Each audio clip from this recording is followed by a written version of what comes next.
Hello दोस्तों, हम पढ़ रहे हैं कार्बनिक यौगिकों के नामकरण। तो कार्बनिक यौगिकों के नामकरण में पिछले वीडियो में हमने देखे थे निरर्थक या रूढ़ पद्धति द्वारा दिए गए कार्बनिक यौगिकों के नाम। आज हम बात करेंगे आईयूपीएसी। आईयूपीएसी सिस्टम क्या है और कार्बनिक यौगिकों के नामकरण पद्धति का हम यहाँ पर सामान्य परिचय के बारे में बात करेंगे। चलिए स्टार्ट करते हैं। सबसे पहले बात करते हैं आईयूपीएसी नोमेनक्लेचर की। तो कार्बनिक यौगिकों के नामकरण की बहुत सारी पद्धतियां दी गई जो अधिक समय तक नहीं चल सकी। सन 1892 ईस्वी में जेनेवा में कार्बनिक यौगिकों की एक क्रमबद्ध योजना बनाई गई जिसे जेनेवा पद्धति कहते हैं। सबसे पहले जो कार्बनिक यौगिकों के नामकरण की पद्धति आई थी वो थी जेनेवा पद्धति। सन 1922 ईस्वी में आईयूसी, ये होता है इंटरनेशनल यूनियन ऑफ केमिस्ट, द्वारा एक समिति नियुक्त की गई जिसे जेनेवा पद्धति में संशोधन और विस्तार कर दिया। इसके बाद नाम पद्धति के नियमों में समय समय पर संशोधन होते रहे। आजकल कार्बनिक यौगिकों का नाम आईयूपीएसी पद्धति यानी इंटरनेशनल, अगर इसकी फुल फॉर्म की बात करें हम यहाँ पर तो इंटरनेशनल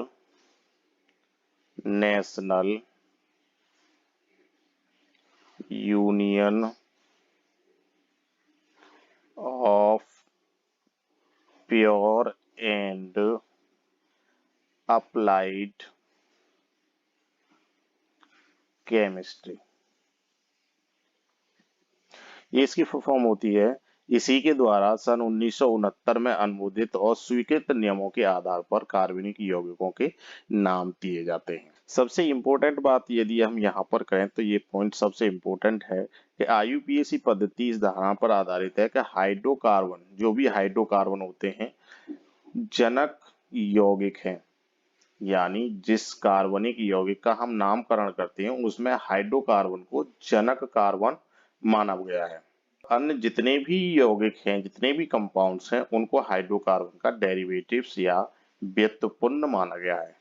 इस पद्धति द्वारा किसी कार्बनिक यौगिक का नाम उसकी संरचना देखकर उसके जनक हाइड्रोकार्बन के नाम से व्युत्पन्न किया जाता है। अब बात करते हैं कि आईयूपीएसी सिस्टम के आधार पर या आईयूपीएसी पद्धति के आधार पर कार्बनिक यौगिकों का नाम 3 भागों में डिवाइड किया गया है।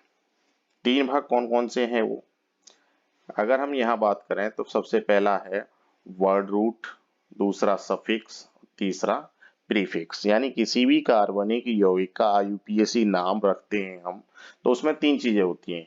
एक होती है वर्ड रूट, दूसरी सफिक्स, तीसरी प्रीफिक्स। वर्ड रूट क्या है, सफिक्स क्या है, प्रीफिक्स क्या है, ये सभी हम आगे इसमें अभी जानेंगे। तो सबसे पहले बात कर लेते हैं वर्ड रूट की। वर्ड रूट क्या होता है, किसी यौगिक में सबसे बड़ी कार्बन चेन। जैसे हम बात करें, यहां पर मैं लिख देता हूं नंबर ऑफ कार्बन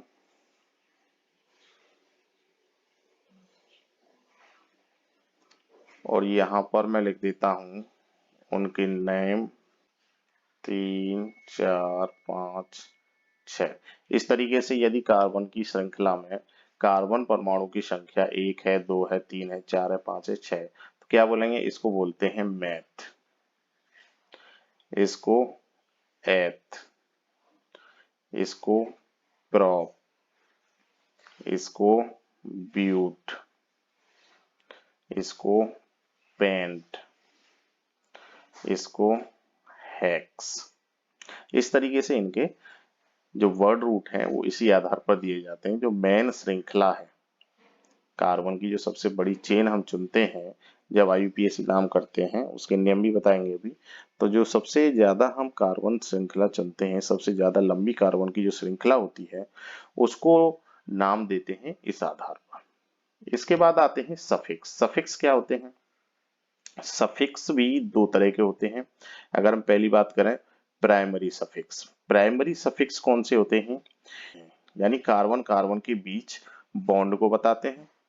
यदि मान के चलिए कार्बन कार्बन के बीच में सिंगल बॉन्ड है तो हम वहां पर सफिक्स लगाएंगे एन।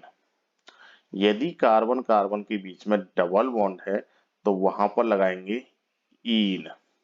और यदि कार्बन कार्बन के बीच में ट्रिपल बॉन्ड है तो वहां पर लगाते हैं हम आयन। ये तीन होते हैं जो प्राइमरी सफिक्स हैं। इसके बाद आते हैं सेकेंडरी सफिक्स। सेकेंडरी सफिक्स कौन से होते हैं? जो फंक्शनल ग्रुप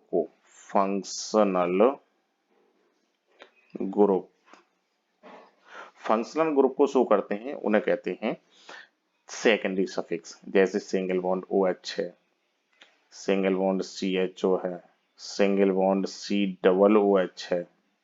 ये क्या होता है? अल्कोहल, ये अल्कोहल को प्रदर्शित करता है। ये CHO अल्डिहाइड, और ये कार्बोक्सिलिक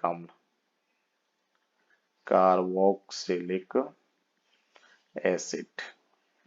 ठीक है, तो ये प्राइमरी होते हैं, ये सेकेंडरी सफिक्स। तो सफिक्स भी दो प्रकार के होते हैं, हमने यहाँ पर पढ़ा था अभी। प्राइमरी सफिक्स में केवल कार्बन कार्बन के बीच में बॉन्डिंग देखी जाती है। अगर सिंगल बॉन्ड है तो इन, डबल बॉन्ड है तो इन, ट्रिपल बॉन्ड है तो आइन। सेकेंडरी सफिक्स कौन से होते हैं? जिनमें फंक्शनल ग्रुप देखा जाता है। फंक्शनल ग्रुप यदि OH है, जैसे अल्कोहल, बहुत सारे फंक्शनल ग्रुप हैं, उनकी प्रायोरिटी क्या है, उन सभी के बारे में हम आगे इसमें चर्चा करेंगे। इसके बाद आते हैं प्रीफिक्स। प्रीफिक्स क्या होते हैं? प्रीफिक्स यानी जो पूर्व में लगाए जाते हैं।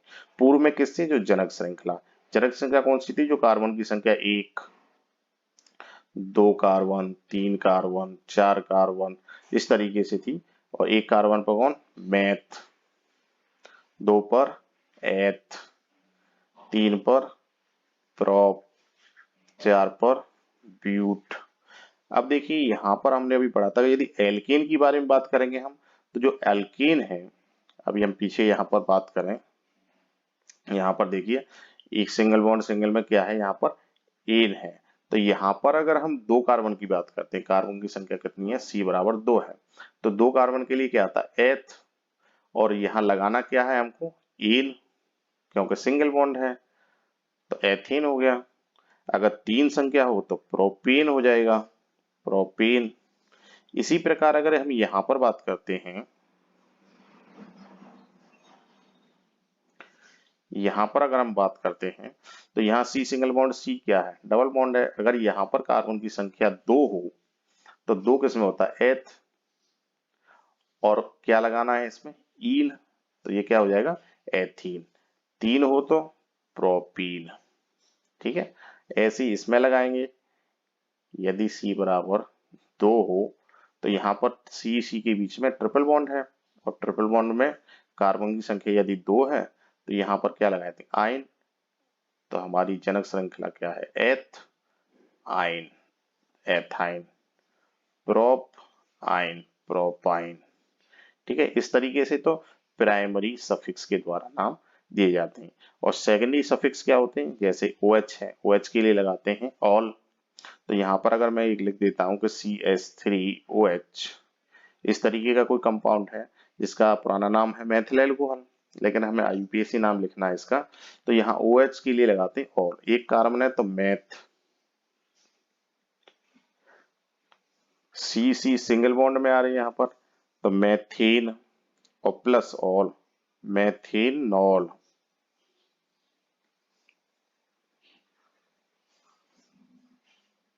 मैथेनॉल, ये इसका IUPAC नाम हो जाएगा। अब बात करते हैं इसके बाद प्रीफिक्स की। तो प्रीफिक्स कौन से होते हैं? प्रीफिक्स वो होते हैं जिनको क्रियात्मक समूह नहीं माना जाता है, इनको मानते हैं सब्स्टिट्यूटेड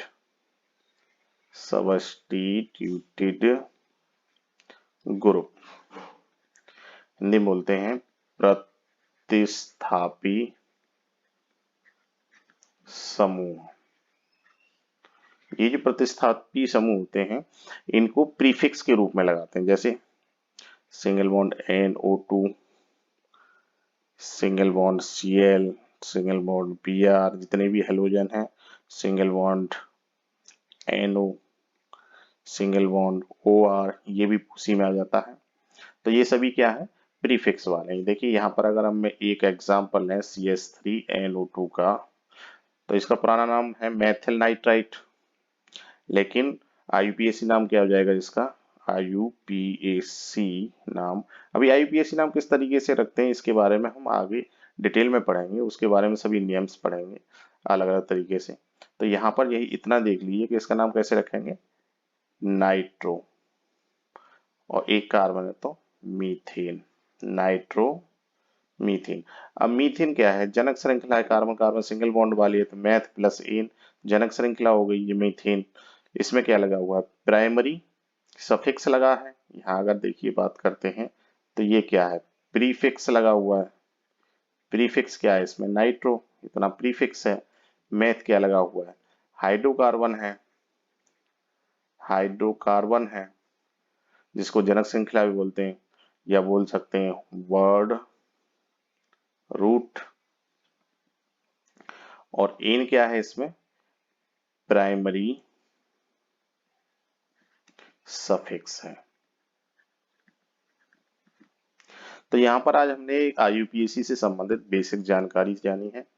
आशा करता हूँ वीडियो अच्छा लगा होगा। वीडियो अच्छा लगे तो लाइक करें, शेयर करें, चैनल पर नए आए तो चैनल को सब्सक्राइब कर लें।